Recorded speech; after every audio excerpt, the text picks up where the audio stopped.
सूर्या की चमकती हुई पारी, गेंदबाजों की धमाकेदार गेंदबाजी से शान से जीता हिंदुस्तान।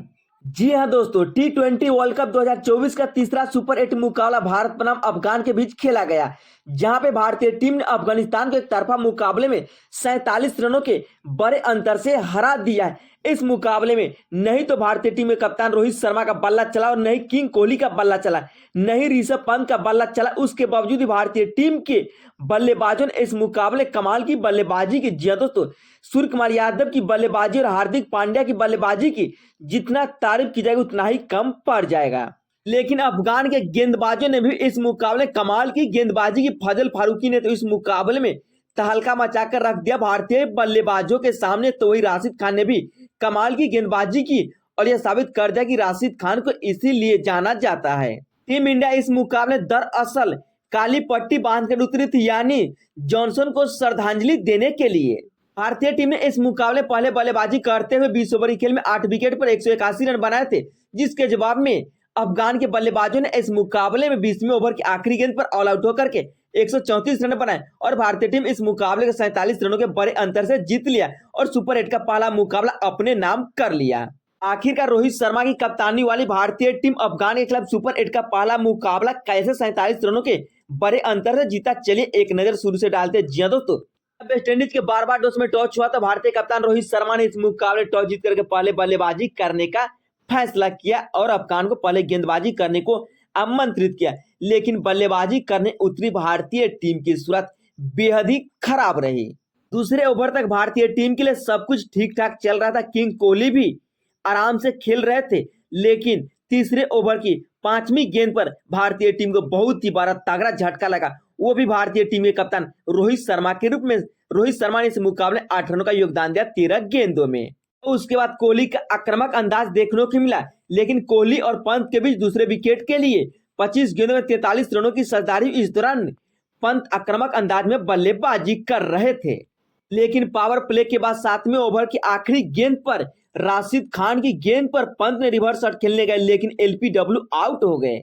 पंत ने इस मुकाबले में 11 गेंदों में 4 चौके के सारे 20 रनों की आक्रामक पारी खेली और उसके बाद रोहित शर्मा की तरह 12 शॉट लगाने के किंग कोहली भी इस मुकाबले 24 गेंदों में 24 रनों की पारी खेलकर आउट हुए। अब भारतीय टीम मुश्किल मझधार में फंस चुकी थी, यानी अफगानी गेंदबाज कमाल की गेंदबाजी करना शुरू कर दिया।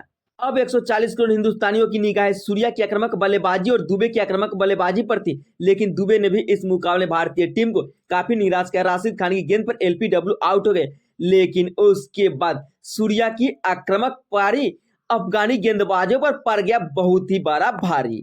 90 रन के निजी स्कोर पर चौथा विकेट गिरने के बाद सूर्य कुमार यादव और हार्दिक पांड्या के बीच 37 गेंदों में 60 रनों की एक शानदार की 68 सरदारी हुई। इसके दम पे भारतीय टीम इस मुकाबले में एक मजबूत स्थिति में पहुंचा। इस दौरान सूर्या के बल्ले से 68 की पारी देखने को मिला, तो हार्दिक पांड्या ने भी इस मुकाबले लंबे लंबे छक्के लगाते हुए गेंद को स्टेडियम के बाहर ही भेज दिया। सूर्य कुमार यादव ने इस मुकाबले में 28 गेंदों में 5 चौके और 3 छक्के के सहारे 53 रनों की पारी खेली और उसके बाद हार्दिक पांड्या ने भी इस मुकाबले 24 गेंदों में 3 चौके और 2 छक्के के सहारे 32 रनों का अहम योगदान दिया। उसके बाद अक्षर पटेल की 12 रनों की पारी के दम पे भारतीय टीम इस मुकाबले निर्धारित 20 ओवर की खेल में 8 विकेट के नुकसान पर 181 रनों का एक सम्मानजनक स्कोर बनाया, जिसके जवाब में अफगानिस्तान की ओपनर बल्लेबाज जसप्रीत बुमराह की गेंद पर बड़ा शॉट लगाने गए, लेकिन कट बोल्ट हो गए, वो भी विकेट कीपर के हाथ। इस तरह से गुरबाज के रूप में अफगान टीम को पहला झटका लगा और उसके बाद सभी गेंदबाज आए और इस मुकाबले में छा गए। नहीं तो इस मुकाबले में गुरबाज का बल्ला चला, नहीं हजरत जजाई का बल्ला चला और नहीं कप्तान राशिद खान का बल्ला और नहीं मोहम्मद नबी का बल्ला चला।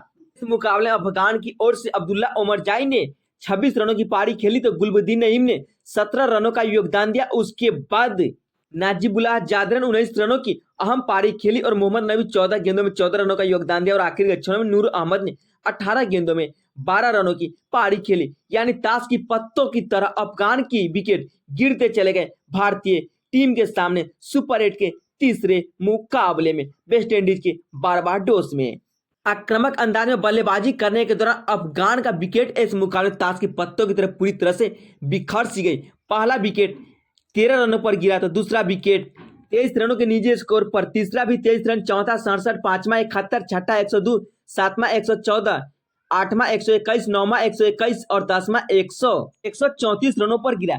इस मुकाबले भारतीय टीम के स्टार तेज गेंदबाज जसप्रीत बुमराह ने कमाल की गेंदबाजी की। 4 ओवर की गेंदबाजी में एक मिडन के सारे 7 रन देकर के 3 महत्वपूर्ण विकेट ले, तो अक्षदीप सिंह ने भी इस मुकाबले 4 ओवर की गेंदबाजी में 36 रन देकर के 3 महत्वपूर्ण विकेट लिए। तो अक्षर पटेल को इस मुकाबले में एक सफलता मिला। वही कुलदीप यादव 4 ओवर की गेंदबाजी में 32 रन देकर के 2 महत्वपूर्ण विकेट लिए।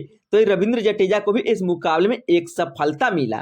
गेंदबाजी में बुमराह ने कमाल की गेंदबाजी की, तो बल्लेबाजी में सूर्यकुमार यादव ने आक्रामक अंदाज में मुश्किल वक्त में अपनी टीम के लिए एक शानदार की अर्धशतकीय पारी खेले, जिसके दम पे इस मुकाबले में सूर्यकुमार यादव को प्लेयर ऑफ द मैच से सम्मानित किया गया, जो इस मुकाबले के हीरो रहे। भारतीय टीम सुपर 8 का अपना पहला मुकाबला जीत चुकी है। अब भारतीय टीम कल सुपर 8 का अपना दूसरा मुकाबला बांग्लादेश के खिलाफ खेलने वाली है।